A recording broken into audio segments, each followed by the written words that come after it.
قرآن سننا pod cost. میرا خواتین سے یہ سوال ہے کہ آپ کیوں ایسی حرکتیں کرتے ہو جو اللہ کے رسول کی مخالفت کر رہی ہیں، جو اللہ کے قرآن کی مخالفت کر رہی ہیں۔ اس قرآن کے اندر ہے پردے کا حکم کہ اللہ کے رسول کی زبانی بھی ہے کہ عورتیں پردہ کریں، یہ اللہ کی شریعت کا حق ہے کہ اس میں عورتوں کو پردے کا حق اور حکم دیا گیا ہے۔ اور وہ حکم صرف اس لیے نہیں، آپ ایک بات بتائیں، مکھی ہے، مکھٹی ہے، ٹافی میں بیٹھے گی کھلی ہوگی تو، لیکن اگر پیک ہوگی تو کیا اس پہ مکھیاں بن بنائیں گی؟ نہیں بن بنائیں گی۔ وہ ٹافی اس کے خاوند کے لیے ہے، وہ اور کسی کے لیے نہیں ہے۔ حقیقت میں یہ ہے کہ یہ قوم اللہ تعالیٰ سے امید رکھتی ہے کہ اللہ تعالیٰ ان کو عروج دے، ان کے حالات بدلے، لیکن اللہ تعالیٰ قرآن میں فرماتا ہے کہ جو قوم اپنی خود کی حالت نہیں بدلتی، اللہ ان کی کبھی حالت نہیں بدلتا۔ دیکھیں آپ، قافلے نکلتے ہیں، پورے ٹرک بھرے ہوئے ہوتے ہیں ڈیجوں سے۔ میں آپ کو بتاؤں، میں نے پچھلے کئی سالوں میں ہزاروں شادیاں ٹھکرائی ہیں، صرف اس وجہ سے کہ مجھے امید ہوتی ہے کہ مجھے جہاں سے دعوت آئی ہے نا، یہ لوگ تو سب عمرہ کیے ہوئے ہیں، حج کیے ہوئے ہیں، ان کی شادی میں جاؤں گا، یہ لوگ تو ٹھیک ہے۔ لیکن جب وہاں جاتا ہوں تو وہاں پہ مس گیدرنگ ہوتی ہے اور وہاں پہ ساؤنڈ چل رہا ہوتا ہے، تو میں وہیں سے واپس لوٹ جاتا ہوں کہ نہیں یار، میں تو داخل نہیں ہو سکتا، میرے لیے حرام ہے کھانا۔ فرسٹ سیکنڈ یہ کہ میں ہی ایسا کیوں کروں، سب کیوں نہیں کرتے؟ زنا تم نے اتنا آسان کر دیا ہے یار امت نے کہ ایک لڑکی 1,500-2 ہزار روپے میں زنا کر کے آ جاتی ہے، لیکن 1.5-2 لاکھ روپے میں اس کی شادی نہیں ہو پاتی۔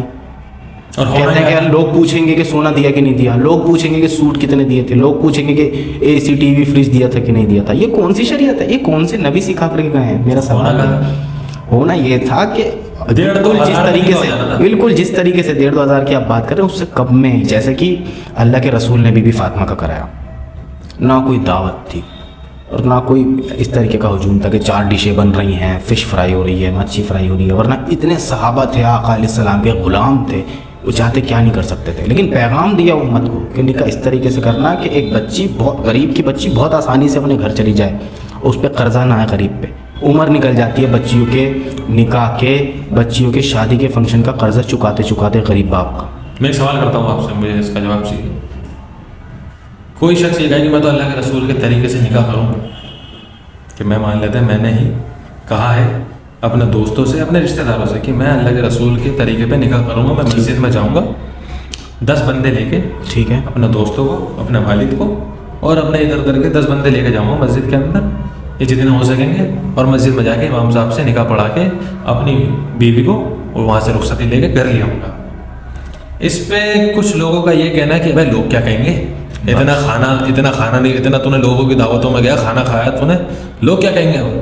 اور یہ کسی اور کا نہیں، ایک باپ کا بھی ہوتا ہے، ماں بھی یہی کہہ رہی ہوتی ہے اور رشتہ دار بھی یہی کہہ رہے ہوتے ہیں کہ رشتہ دار برا مان جائیں گے، باپ ہمیں سمجھا رہا ہوگا کہ رشتہ دار برا مان جائیں گے، امی ہمیں سمجھا رہی ہوگی کہ رشتہ دار برا مان جائیں گے۔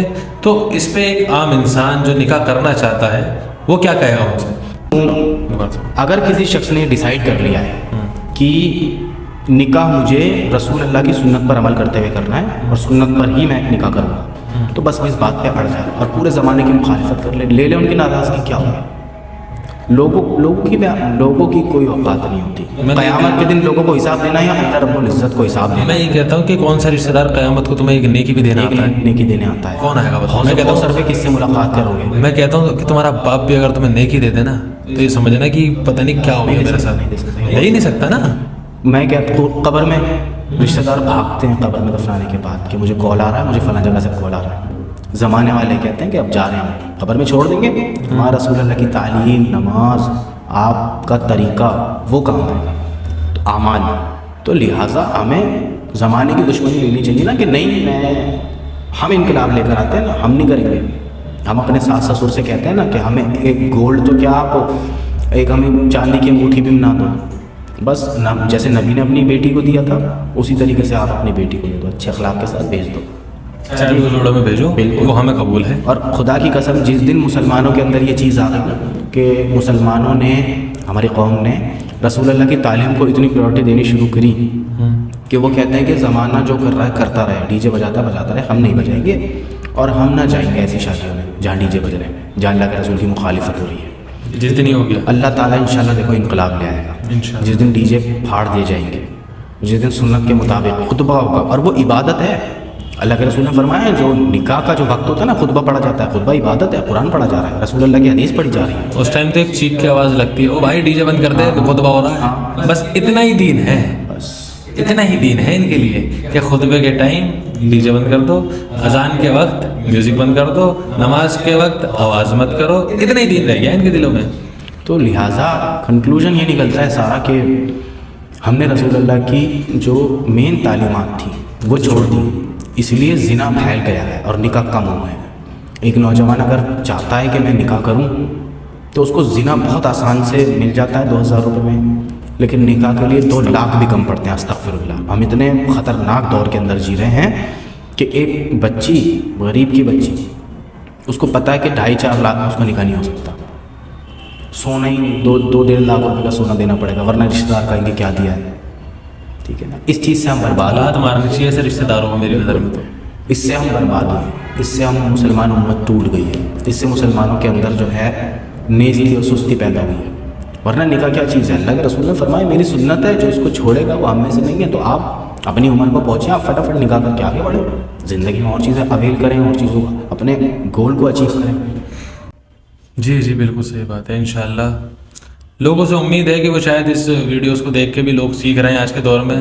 اور لگتا ہے میں کہتا ہوں اگر چلو ایک بار کو انٹیلیجنسی لیول پر کیلکولیشن لگائی جائے، آپ کے پاس 5 لاکھ روپے ہیں، آپ نے اس میں سے میں کہتا ہوں پورے خاندان کو کھانا کھلا دیا، نکاح بہت سادہ سا کر لیا، لڑکی والوں نے، ہاں مسجد میں کر لیا نکاح، لڑکی والوں نے پورے خاندان کو کھانا بھی کھلا دیا، صرف کھانا کھلایا، نہ کوئی دہیز، نہ کوئی سونا دینا پڑے گا، فلیٹ دینا پڑے گا، مکان دینا، ان چیزوں سے پاک ہو کر. کیونکہ 2 لوگوں کو آپس میں زندگی گزارنی ہے، تو زمانے کو سوٹ کیوں دینے؟ زمانے کو یہ کیوں بتانا کہ میں نے سونا دیا ہے، چاندی دی ہے، گولڈ دیا ہے؟ یہ کہاں سے لاجک بنتا ہے؟ جو پیسے آپ شادی میں لگا رہے تھے ان پیسوں سے آپ عمرہ کرنے چلے جاؤ، نکاح کرنے کے بعد کشمیر چلے جاؤ، ٹور کرنے چلے جاؤ، تاکہ آپ کی بانڈنگ بڑھے. بالکل، تاکہ آپ کی بانڈنگ بڑھے. یہ پھر بھی ایک کیلکولیشن سمجھ میں آتی ہے. 5 لاکھ روپے تھے، 3 لاکھ روپے میں شادی کری، یعنی کھانا کھلایا لوگوں کو، پورے خاندان کو کھانا کھلایا. ویسے تو یہ بھی زیادہ ہے، لیکن اچھی بات ہے آپ نے کم میں کر کے، سنت کے مطابق کر کے، جو بچے پیسے ہیں اس سے آپ عمرہ کرنے چلے گئے، بیوی کے ساتھ آپ کہیں باہر چلے گئے. یہ بات تو سمجھ آتی ہے. زمانہ تو کبھی راضی نہیں ہوگا نا. مجھے ایسا لگتا ہے شہباز بھائی، کبھی کبھار میں سوچتا ہوں کہ ہندوستان کا مسلمان اسلام لے آیا، ایمان نہیں لا پایا. بالکل. ہم بھی یہی کوشش کر رہے ہیں کہ ہم بھی ایمان لے آئیں بہتر طریقے سے. میں نے ابھی آپ کو بتایا کہ میری ایک عالم سے بہت پہلے اس ٹاپک پر بات ہوئی تھی، تو میں نے پوچھا کہ ایسا کیوں ہے.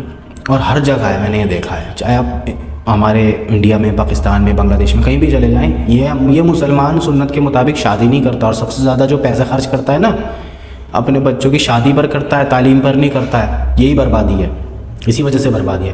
انہوں نے کہا دیکھو جو ڈیجو پر شادی کر رہے ہیں نا، اور جن کے یہاں رسم و رواج پر شادی ہو رہی ہے کہ منگنی ہے، پھر اس کے بعد ہلدی ہے، پھر مہندی ہے، توبہ توبہ توبہ استغفر اللہ. انہوں نے کہا کہ جو یہ لوگ کر رہے ہیں نا، ان کے پوروج غیر مسلم تھے، ان کے پوروج جو ہے وہ مشرک تھے، انہوں نے اسلام قبول کر لیا، اب یہ مسلمان بن گئے، لیکن ان کے خون میں سے نا وہ جو رسم و رواج تھا وہ نہیں گیا ہے. اس کو وہی دانا دیتے ہیں. وہ تو وہ زمانہ تھا، اب تو زمانہ الگ ہے. لوگ کیا کہیں، زمانے کی کیا اوقات ہے؟ میں یہ کہتا ہوں اوقات تو اس کی ہے جس کا یہ کلام ہے. میری نظر میں اوقات اس کی ہے جس پہ اس کا وحی نازل ہوئی ہے، اور کسی کی اوقات میں نہیں سمجھتا. ان سے بڑی اوقات ہے میں کسی کی نہیں سمجھتا. یہ ان سے بڑی ہستیاں کوئی نہیں ہے میرے نظر میں. بالکل. تو یہ جن کی چیزیں یہ ہمارے پاس موجود ہے، اس طریقے پہ ہمیں چلنا ہے نا. دا لا آف گاڈ، اس پہ ہمارا صحیح عقیدہ ہونا چاہیے. ہم گاڈ کے لاز پہ چلیں گے، ہم اپنے لاز لائیں گے، تو پھر آپ خود ایک طرح سے معبود بن رہے ہیں اللہ کے مخالفین کھڑے ہوئے کہ میں اپنے لا کے مطابق چلوں گا، اللہ کا لا میرے لیے کوئی معنی نہیں رکھتا. بالکل. یہ ان لوگوں کی نصیحت ہے، یہ ان لوگوں کے طریقے ہوتے ہیں جو اپنے آپ کو ایتھیسٹ کہتے ہیں. آپ اس طریقے پہ نہ چلیں. نقصان نظر آ رہا ہے اس قوم کو، بالکل مسلمان قوم کو نقصان نظر آ رہا ہے کہ ہر فنکشن میں ہماری بچیاں، بیٹیاں، ہماری عورتیں بے پردہ ہوتی ہیں، اس کے بعد پھر ڈی جے بج رہا ہوتا ہے، اور پھر رشتہ دار 1 سال بعد شکایت کرتا ہے آپ کی شادی میں مزہ نہیں آیا تھا، آپ کے یہاں قورمے میں نمک تیز تھا، بریانی پھیکی تھی. لوگوں کو راضی کرنا چھوڑنا چاہیے مسلمان قوم کو، اور اللہ کو راضی کرنے کے لیے بہت کم پیسوں میں سنت کے مطابق مسجد کے اندر نکاح کرنا چاہیے. انشاءاللہ اگلی ویڈیو میں ایک ٹاپک اور ہم ڈسکس کریں گے. وہ ٹاپک یہی نکاح سے ریلیٹڈ ہوگا. اس میں یہ ہوگا کہ جو لوگ ہمارے والدین یا اوروں کے والدین کہ اتنی دیر تک کہ لڑکا 33 سال کا ہو جاتا ہے اس کا نکاح نہیں کر رہے ہوتے, بچی 29-28 سال کی ہو جاتی ہے اس کا نکاح نہیں کر رہے ہوتے. انشاءاللہ اگلی ویڈیو اس پہ بنائیں گے. اللہ کہنے سننے سے زیادہ عمل کرنے کی توفیق عطا فرمائے. سبحان ربک رب العزت عما یصفون وسلام علی المرسلین والحمد للہ رب العالمین.